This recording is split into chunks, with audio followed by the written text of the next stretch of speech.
Ah, bonjour tout le monde. Samuel, où est-ce qu'il est, Samuel? Là? Où est-ce qu'il est? Ah, OK. Un petit secret de la vie chrétienne. On est juste, toi et deux, là. Sois en amour avec Jésus-Christ. Sois en amour avec Jésus-Christ. Tout le restant se place. Et il s'occupe de nous. Alors, je vous invite à prendre vos Bibles dans Jean au chapitre 1. Jean au chapitre 1. De mon côté, bien, il y a quelques changements là, qui se passent dans ma vie. Le 1er octobre dernier, deux de mes 3 enfants ont enfin déménagé. Alors, Catherine et Eric ont loué un 5,5 ensemble à Longueuil. Alors, et là, j'ai dû aussi me débarrasser de mon petit pitou. Alors, ça, c'était aussi difficile. Alors là, je suis en train de faire du ménage et puis tout ça pour préparer la vente de la maison, je l'espère. À Sorel, ça se vend pas vite, puis ça se vend pas cher. Alors, j'apprécierais vos prières pour cela. Alors, Jean chapitre 1, à partir du verset 19, on a cet intéressant passage qui est très centré sur Jésus-Christ, malgré une première lecture qui peut nous faire croire autre chose. Donc, Jean chapitre 1, à partir du verset 19. Voici le témoignage de Jean lorsque les Juifs envoyèrent de Jérusalem des prêtres et des Lévites pour lui demander « Toi, qui es-tu? » Il déclara et sans restriction affirma « Moi, je ne suis pas le Messie. » Ils lui demandèrent « Qui es-tu donc?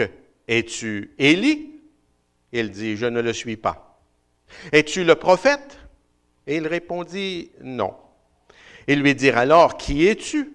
Nous devons donner une réponse à ceux qui nous ont envoyés. Que dis-tu de toi-même? » « Moi, dit-il, je suis la voix de celui qui crie dans le désert. Rendez le chemin du Seigneur droit, comme l'a dit le prophète Ésaïe. Ceux qui avaient été envoyés étaient des pharisiens et lui posèrent encore cette question. « Pourquoi donc baptises-tu si tu n'es ni le Messie, ni Élie, ni le prophète? » Jean leur répondit, « Moi, je baptise d'eau, mais au milieu de vous se trouve quelqu'un que vous ne connaissez pas. Il vient après moi, mais il m'a précédé, et je ne suis pas digne de détacher la courroie de ses sandales. » Cela se passait à Béthanie, de l'autre côté du Jourdain, où Jean baptisait. Le lendemain, il vit Jésus s'approcher de lui et dit, « Voici l'agneau de Dieu qui enlève le péché du monde. C'est celui à propos duquel j'ai dit, « Après moi vient un homme qui m'a précédé, car il existait avant moi. Pour ma part, je ne le connaissais pas. Mais c'est afin de le faire connaître à Israël que je suis venu baptiser d'eau. » Jean rendit aussi ce témoignage. « J'ai vu l'Esprit descendre du ciel comme une colombe et s'arrêter sur lui. Je ne le connaissais pas, mais celui qui m'a envoyé baptiser d'eau m'a dit, « Celui sur qui tu verras l'Esprit descendre et s'arrêter, c'est lui qui baptise du Saint-Esprit. Et moi, j'ai vu et j'atteste qu'il est le Fils de Dieu. » Seigneur, on a besoin de toi encore une fois ce matin. Tu vois nos cœurs, tu vois notre semaine derrière nous, tu vois nos soucis, nos tracas, tu vois nos inquiétudes. Alors Seigneur, ce matin, bien comme déjà on l'a prié, bien calme nos cœurs, ouvre nos cœurs. Viens nous toucher là où nous en avons de besoin. Seigneur Jésus, révèle-toi. Seigneur Jésus, grandis dans notre vision de toi. Grandis dans notre cœur, grandis dans notre pensée. Et Seigneur, cet amour que nous avons pour toi, qu'elle puisse grandir, parce que l'amour que tu as envers nous, elle est infinie. En Jésus, nous te prions. Amen.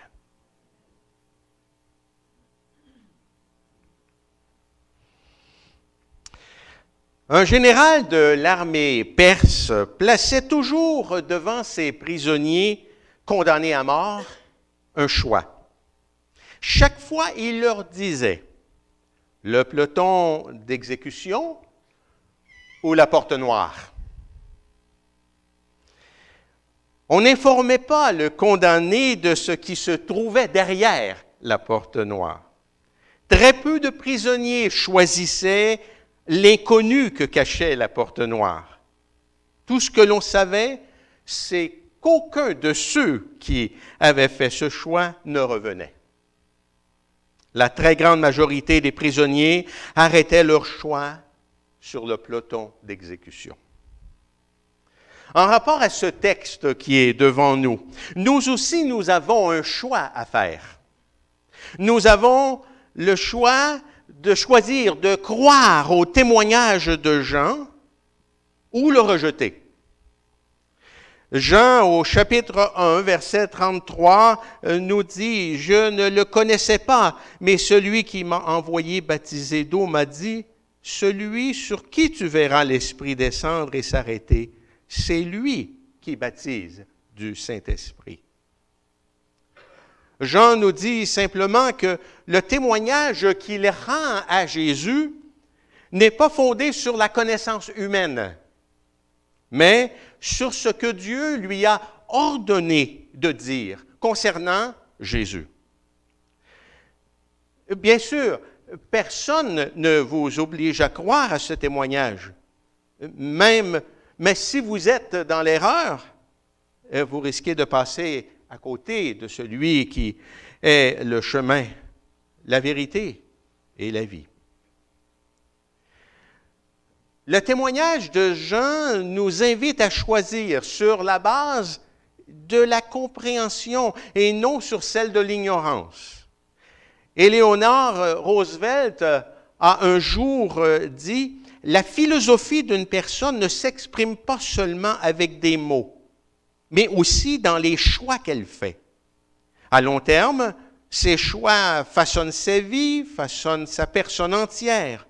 Le processus ne se termine pas tant que sa vie terrestre ne se termine pas.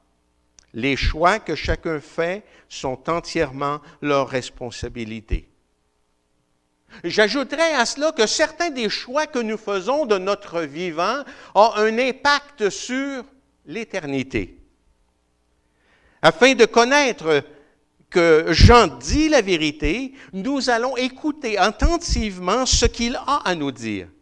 Et c'est là ce que je veux présenter ce matin. Nous pouvons premièrement considérer que Jean-Baptiste est semblable à une racine qui se prolonge. Qu'est-ce que je veux dire par là? Jean-Baptiste apparaît au tout début de l'Évangile selon Jean, pour lentement s'estomper, disparaître et de laisser toute la place à Jésus. Il prend beaucoup de place parce que faisant partie de la racine de l'Évangile, les racines de Jésus reculent jusque dans l'éternité. Au commencement, la parole existait déjà. Tandis que les racines de Jean prennent naissance dans l'Ancien Testament. Il est la charnière entre l'Ancien et le Nouveau Testament. Tout au long de son Évangile, Jean, l'écrivain, nous décrira Jésus en termes de l'Ancien Testament. Lorsque Jésus arrive dans l'histoire, bien, ce n'est pas sans préparation historique. Dieu a travaillé avec Israël pendant plus de 2000 ans, mettant en place tout le contexte historique au ministère, à l'œuvre et à la vie de Jésus, afin que nous puissions comprendre sa venue, comprendre sa personne et comprendre son œuvre. Jean-Baptiste est la racine profonde sous l'Ancien Testament et la racine partiellement exposée dans le Nouveau Testament. Il a les pieds dans les deux mondes. Un prophète semblable à Élie, verset 21. Et la voix annonçant que le Messie tant attendu est arrivé. Il est là. Dans le texte qui est devant nous, Jean rend témoignage à Jésus. Enfin, il lui rend témoignage en 3 volets. Il a un triple témoignage. Et un des objectifs du ministère de Jean-Baptiste est de s'assurer qu'il n'y a pas de confusion concernant la personne de Jésus. De plus, il veut que chacun constate que Jésus représente une personne tout à fait extraordinaire. C'est ce qu'il commence à nous présenter au verset 6 à 8 et au verset 15. Arrivant au verset 9, Jean entreprend de donner un triple témoignage de Jésus. Premièrement, Jésus est le Jéhovah à venir. Verset 23. « Moi, dit-il, je suis la voix de celui qui crie dans le désert. Rendez le chemin du Seigneur droit, comme l'a dit le prophète Ésaïe. » Jean, ce qu'il est en train de faire, il est en train de citer Ésaïe chapitre 40, des versets 3 à 5. « Une voix crie dans le désert. Préparez le chemin de l'Éternel, Jéhovah. Faites une route bien droite pour notre Dieu dans les endroits arides. Toute vallée sera comblée, toute montagne et toute colline abaissée. Ce qui est tortueux sera redressé et les endroits rocailleux aplanis. Alors, la gloire de l'Éternel sera révélée et au même instant, tout homme le verra. Oui, c'est l'Éternel qui l'affirme. » Dans Ésaïe, l'Éternel fait référence à Jéhovah, le Dieu qui est le Seigneur, le Créateur, le juge de ce monde, celui qui a proclamé l'alliance avec Israël, son peuple. En citant ce verset de l'Ancien Testament, Jean rend témoignage que Jésus est le Jéhovah de l'Ancien Testament, affirmant du même coup qu'il est Dieu ayant pris une forme humaine. C'est le premier témoignage de Jean envers Jésus. Il est Dieu. Deuxièmement, Jésus est insurpassable. Lorsqu'on demande à Jean pourquoi il baptise, s'il n'est pas Élie, s'il n'est pas le prophète, ou le Christ, il répond, versets 26 et 27, « Moi, je baptise d'eau. Mais au milieu de vous, quelqu'un que vous ne connaissez pas, mais au milieu de vous se trouve quelqu'un que vous ne connaissez pas. Il vient après moi. Il m'a précédé. Et je ne suis pas digne de détacher la courroie de ses sandales. » Jean répond à la question des pharisiens en leur disant, « Celui qui vient après moi est tellement grand, et il est tellement supérieur que jamais je ne serai digne de détacher ses sandales. Il est insurpassable en dignité. Il est insurpassable en vérité. Il est insurpassable en gloire et en puissance. » Donc, le deuxième témoignage de Jean à Jésus n'est pas à propos de lui-même. Au contraire, il élève Jésus aux yeux des hommes comme étant insurpassable. Troisièmement, Jésus est dans une classe à part. Versets 29 et 30. Le lendemain, il vit Jésus s'approcher de lui et dit, « Voici l'agneau de Dieu qui enlève les péchés du monde. » C'est celui à propos duquel j'ai dit, « Après moi vient un homme qui m'a précédé, car il existait avant moi. » Le verset 30 est une répétition du verset 15. Ça démontre l'importance de cela. Jean lui a rendu témoignage et s'est écrié, c'est celui à propos duquel j'ai dit, celui qui vient après moi m'a précédé, car il était avant moi. Jean place donc Jésus dans une classe à part. Il n'est pas comme les autres hommes. Il est différent. Il était là avant moi, bien avant moi. Jésus est éternel. Au commencement, la parole existait déjà. La parole était avec Dieu et la parole était Dieu. La raison principale pourquoi Jean déclare cette vérité à ce moment-là dans son évangile est parce qu'il veut souligner les critères qui font de lui l'agneau de Dieu qui enlève les péchés du monde. Jésus est le Jéhovah à venir d'Ésaïe 40. Il est infiniment supérieur à Jean, qui est indigne de délier les lacets de ses sandales. Il est insurpassable, il est dans une classe à part. À cause de ce triple témoignage, Jésus est donc qualifié pour être l'agneau de Dieu qui enlève les péchés du monde. Afin de reconnaître que Jean dit la vérité, nous allons écouter attentivement ce qu'il a à nous dire. Encore une fois, deuxièmement, Jean déclare, « Voici l'agneau. » Le verset 29 est le point culminant de tout le témoignage de Jean-Baptiste envers Jésus.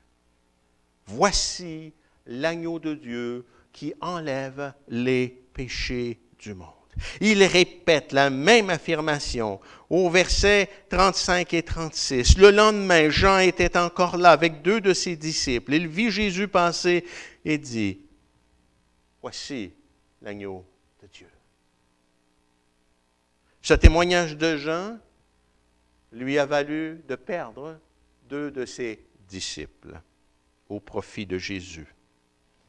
C'est exactement ce que le témoignage de Jean est censé accomplir. Il faut qu'il grandisse et que je diminue. C'est justement la raison pour laquelle il déclare « Voici l'agneau de Dieu qui enlève les péchés du monde ». Il invite ses disciples à le quitter pour suivre l'agneau.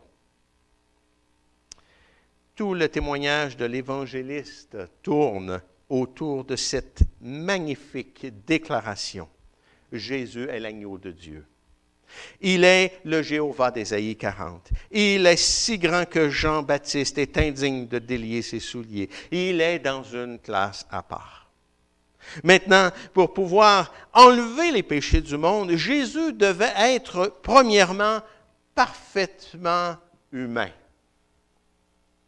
En d'autres mots, pour pouvoir être l'agneau de Dieu qui enlève les péchés du monde, Jésus devait venir en tant que Dieu homme, requis pour accomplir le rachat de Dieu.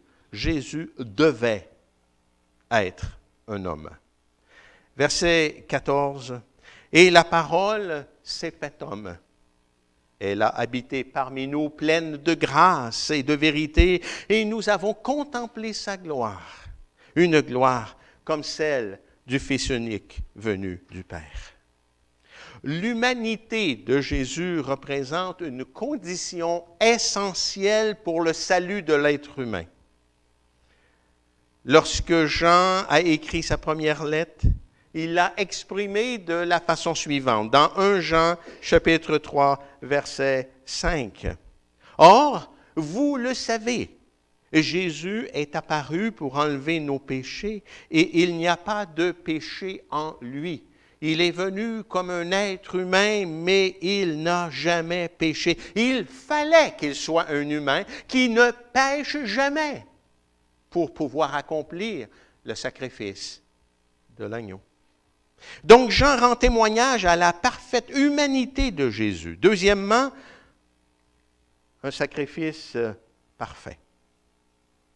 Pourquoi Jean a-t-il ajouté « il n'y a pas de péché en lui » ? Parce que dans l'Ancien Testament, l'agneau qui devait être offert en sacrifice pour le pardon des péchés devait être sans tache, sans infirmité, il devait être parfait. La loi dit en Lévitique chapitre 4, versets 32 à 35, « Si c'est un agneau qu'il offre en sacrifice d'expiation, il offrira une femelle sans défaut. Il posera sa main sur la tête de la victime, il l'égorgera en sacrifice d'expiation, à l'endroit où l'on égorge les holocaustes. Le prêtre prendra avec son doigt du sang de la victime, il en mettra sur les cornes de l'autel des holocaustes, et il versera tout le sang au pied de l'autel. Le prêtre enlèvera toute la graisse, comme on enlève la graisse de l'agneau dans le sacrifice de communion, et il la brûlera sur l'autel, comme un sacrifice passé par le feu pour l'Éternel. C'est ainsi que le prêtre fera pour cet homme l'expiation du péché qu'il a commis, et le pardon lui sera accordé. Mais aujourd'hui, tout croyant sérieux sait qu'il est impossible de recevoir le pardon des péchés à travers le sacrifice d'un animal, n'est-ce pas? D'ailleurs, c'est exactement ce que nous dit Hébreux chapitre 10, verset 4. « Car il est impossible que le sang des taureaux et des boucs enlève les péchés. »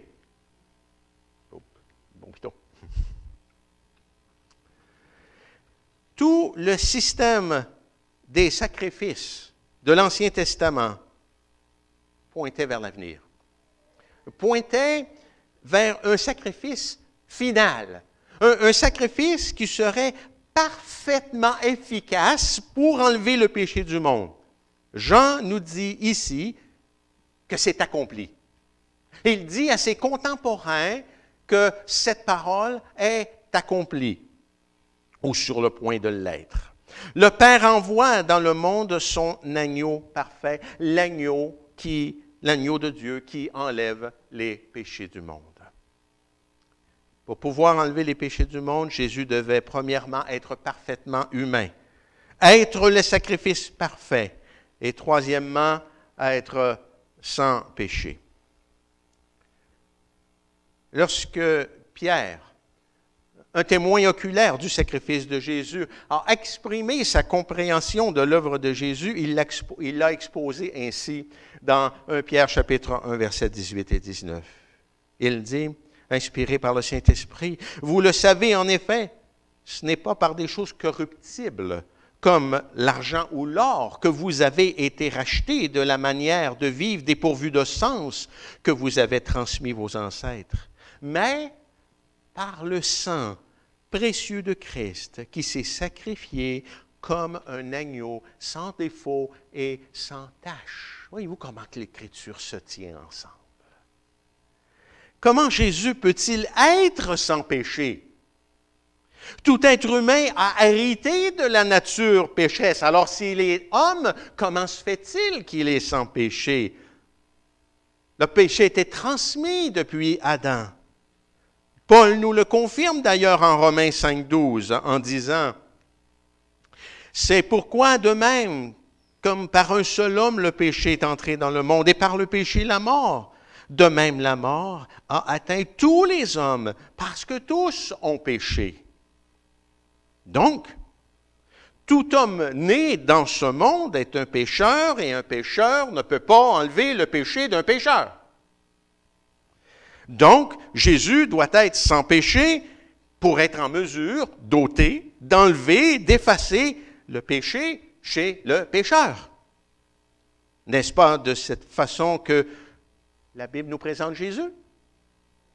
Hébreux chapitre 4, verset 15. En effet, nous n'avons pas un grand prêtre incapable de compatir à nos faiblesses. Au contraire, il a été tenté en tout point comme nous, mais sans commettre de péché. Mais pourquoi peut-il être sans péché? Parce que, quatrièmement, il est Dieu. Une autre question se pose à ce point. Mais comment Jésus peut-il être Dieu alors qu'il est présenté comme étant esprit dans l'Ancien Testament? Bien, parce que Jésus n'est pas né de la même façon que tous les autres hommes. Il n'a pas été conçu à partir de deux êtres humains. Il est Dieu et il est homme parce que le Père a ordonné que la parole vienne dans le monde à travers une vierge. Une naissance virginale dans laquelle aucun mâle ne serait impliqué. Luc décrit très bien ce qui s'est passé en Luc au chapitre 1, versets 30 à 35. L'ange lui dit, « N'aie pas peur, Marie, car tu as trouvé grâce auprès de Dieu. Voici, tu seras enceinte. Tu mettras au monde un fils et tu lui donneras le nom de Jésus. Il sera grand et sera appelé Fils du Très-Haut, et le Seigneur Dieu lui donnera le trône de David, son ancêtre. Il régnera sur la famille de Jacob éternellement. Son règne n'aura pas de fin. » Marie dit à l'ange, « Comment cela se fera-t-il puisque je n'ai pas de relation avec un homme? » L'ange lui répondit, « Le Saint-Esprit viendra sur toi et la puissance du Très-Haut te couvrira de son ombre. C'est pourquoi le Saint-Enfant qui naîtra sera appelé Fils de Dieu. » Jésus est saint, Jésus est sans péché, et durant son ministère terrestre, il n'a commis aucun péché, que ce soit dans son attitude, que ce soit dans ses pensées, que ce soit en action, parce que Jésus est d'essence divine. Jésus est sans péché et il a pu vivre une vie sans péché tout en étant tenté en toutes choses comme nous parce qu'il est Dieu. Au commencement était la parole et la parole existait déjà. La parole était avec Dieu et la parole était Dieu. Verset 14, « Et la parole s'est faite homme, elle a habité parmi nous, pleine de grâce et de vérité. Et nous avons contemplé sa gloire comme la gloire, comme celle du Fils unique venu du Père. » Mais, quelle est la signification de tout cela? Qu'est-ce que Jean voulait aussi nous faire comprendre, ayant une racine plongeant vers l'Ancien Testament et une autre racine vers le Nouveau? Jean-Baptiste déclare en montrant Jésus, « Voici l'agneau de Dieu qui enlève les péchés du monde. » Que veut dire cela? Qu'est-ce que cela signifie? Qu'est-ce que les gens qui l'entendaient comprenaient? Cette déclaration de Jean contient deux significations extrêmement choquantes pour les Juifs de son époque, ainsi que deux implications importantes pour nous qui vivons aujourd'hui. Premièrement, cela voulait dire que le Dieu homme devait mourir. Inconcevable pour un Juif. Dieu ne peut pas mourir. Impossible. Jésus n'était pas contraint à perdre la vie comme tous les hommes perdent la vie. Mais il devait mourir comme un agneau. Comme un agneau parfait. Et imaginez le choc des pharisiens lorsqu'ils ont entendu Jean pointer vers quelqu'un qu'ils voyaient comme un homme, dire « Voici l'agneau qui enlève les péchés du monde. » Jean venait de le déclarer qu'il était le Dieu vivant, venu en chair et en os. Ils ne peuvent pas concevoir cet aspect-là. Dans le livre de l'Apocalypse qui décrit le triomphe de Christ, il est dit en parlant de Jésus en Apocalypse 5, 9, « Tu es digne de prendre le livre et d'en ouvrir les sceaux, car tu as été offert en sacrifice, et tu as racheté pour Dieu par ton sang des hommes, de toute tribu, de toute langue, de tout peuple et de toute nation. » Verset 6 dans Apocalypse 5. Oups. Puis je vis au milieu du trône et des 4 êtres vivants et au milieu des anciens un agneau debout, comme offert en sacrifice. Apocalypse 5, 12. L'agneau qui a été offert en sacrifice est digne de recevoir la puissance, la richesse, la sagesse, la force, l'honneur, la gloire et la louange. Et Apocalypse 13, 8. Et tous les habitants de la terre l'adoreront. Tous ceux dont le nom n'a pas été inscrit dans le livre de vie de l'agneau offert en sacrifice, et ce dès la création du monde. Deuxièmement, cela voulait dire que le monde entier bénéficierait du sacrifice de l'agneau. Autre pensée inconcevable pour les Juifs de l'époque de Jésus et de Jean-Baptiste. Le salut est pour les Juifs, n'est pas pour le monde. Rappelez-vous combien Pierre a lutté avant d'aller voir Corneille avec cette pensée. Cette pensée était choquante pour les Juifs de l'époque de Jésus. Jésus, Dieu, homme, est le Messie des Juifs. Mais sa mort, comme un agneau sans tache, a la capacité d'enlever les péchés du monde. Et non seulement du peuple d'Israël, comme eux le croyaient. C'est renversant comme réalité. Pour un Juif, c'est choquant. C'est incompréhensible. C'est illogique. Pour nous, non-juifs, c'est encourageant. C'est réconfortant. C'est même stimulant. En fait, c'est le message de l'Évangile.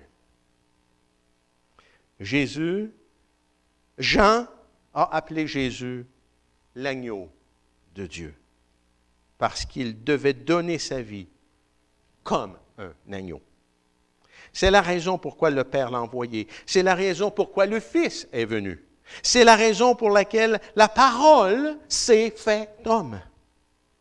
Cette double signification, la mort de Jésus et sa capacité de prendre les péchés du monde entier, est résumée en Jean chapitre 11, versets 50 à 52, lorsque le souverain sacrificateur Caïphe parle d'une façon prophétique sur Jésus. Et il dit,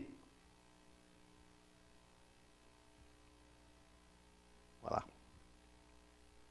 « Vous ne réfléchissez pas qu'il est dans notre intérêt qu'un seul homme meure pour le péché et que la nation tout entière ne disparaisse pas. Or, il ne dit pas cela de lui-même, mais comme il était grand prêtre cette année-là, il prophétisa que Jésus devait mourir pour la nation. Et ce n'est pas pour la nation seulement, c'était aussi afin de réunir en un seul corps les enfants de Dieu dispersés. » Oui, Jésus va donner sa vie pour Israël, premièrement, mais aussi pour tous les êtres humains dispersés sur la face de la terre. Pardon. Jean leur dit de la façon suivante dans sa première lettre. 1 Jean, chapitre 2, verset 2. Il est lui-même la victime expiatoire pour nos péchés. Et non seulement pour les nôtres, mais aussi du monde entier. Ça, c'est nous. Et le monde entier, c'est à travers les siècles, à travers les âges. L'agneau que Jean-Baptiste nous présente enlève le péché. Il apaise la colère de Dieu contre les Juifs et contre les gentils, c'est-à-dire nous qui ne sommes pas Juifs. Apocalypse 5, 9, qu'on a lu tantôt, « Car tu as été offert en sacrifice et tu as racheté pour Dieu par ton sang des hommes de toute tribu, pas seulement qu'Israël, de toute tribu, de toute langue, de tout peuple, de toute nation. » Ce concept de la colère de Dieu apaisée par le sacrifice de l'agneau de Dieu se retrouve en Jean chapitre 3, verset 36. Celui qui croit au Fils a la vie éternelle. Celui qui ne croit pas au Fils ne verra pas la vie. Mais la colère de Dieu demeure sur lui. La terrible colère de Dieu demeure sur lui. celui qui croit. Veut dire juif et non-juif. Noir, jaune, rouge ou blanc, riche ou pauvre, en santé ou handicapé, intelligent et moins intelligent, lettré ou illettré, celui qui croit en Jésus comme étant l'agneau immolé pour lui, la colère de Dieu se retire de sur lui et il devient un enfant chéri de Dieu parce que la colère de Dieu, elle est tombée sur Jésus. La colère de Dieu se retire sur lui parce qu'elle est tombée sur Jésus il y a 2000 ans. Jean 1, 12 nous le confirme ainsi. Mais à tous ceux qui l'ont accepté, à ceux qui croient en son nom, elle a donné le droit de devenir enfant de Dieu. Vous souvenez-vous de notre général perse et du choix qu'il plaçait devant ses prisonniers condamnés à mort?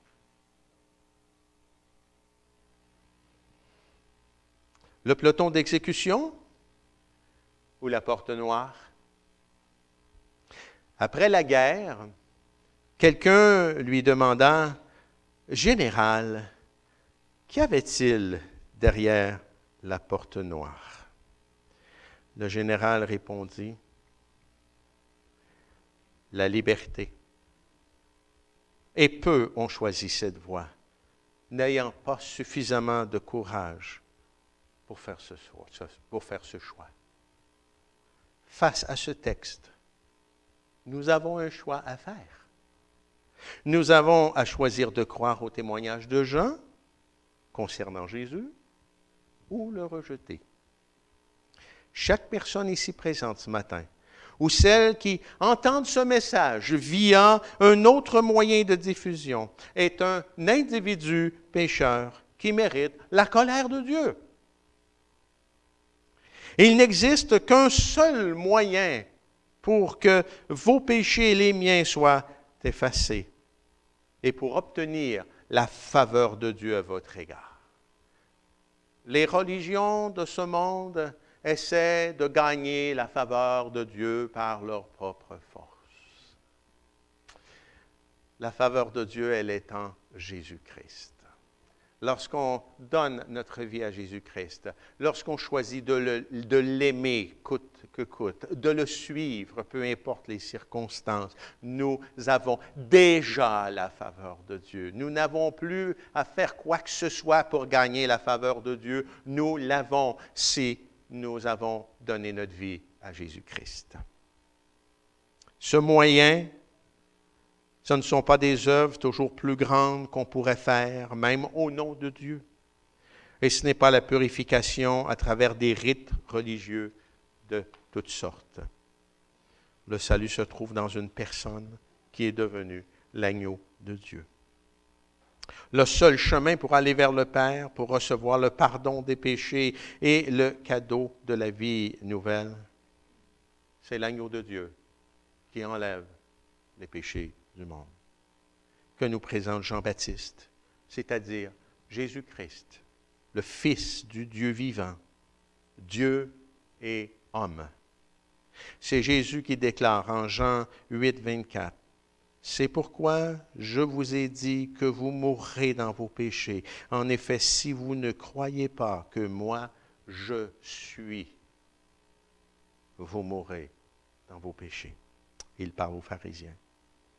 Donc, plaçons notre confiance en Jésus, qui est l'agneau de Dieu, qui est le Seigneur. Et vous pourrez dire avec l'apôtre, le sang de Jésus-Christ, son Fils, nous purifie de tout péché. 1 Jean 1, 7. Que le Seigneur puisse bénir ces paroles dans votre cœur, qu'elles puissent vous outiller lorsque vous partagez votre foi et qu'on questionne la divinité de Jésus ou son humanité. Soyez équipés à travers ce texte de Jean à propos du témoignage de Jean-Baptiste pour pouvoir répondre à ces questions de ceux qui sont en train de chercher Dieu, mais qui n'ont pas encore trouvé Jésus-Christ. Prions.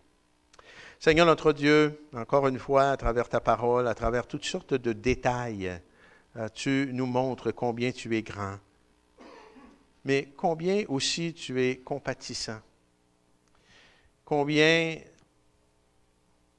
tu prends soin de l'être humain, combien tu veux les avoir, combien tu veux nous avoir, chacun de nous, dans une relation intime pour l'éternité. Seigneur Jésus, merci pour ton amour. Merci d'avoir accepté de venir sur cette terre pour le pardon de nos péchés, pour accomplir ce que nous ne pouvions pas accomplir.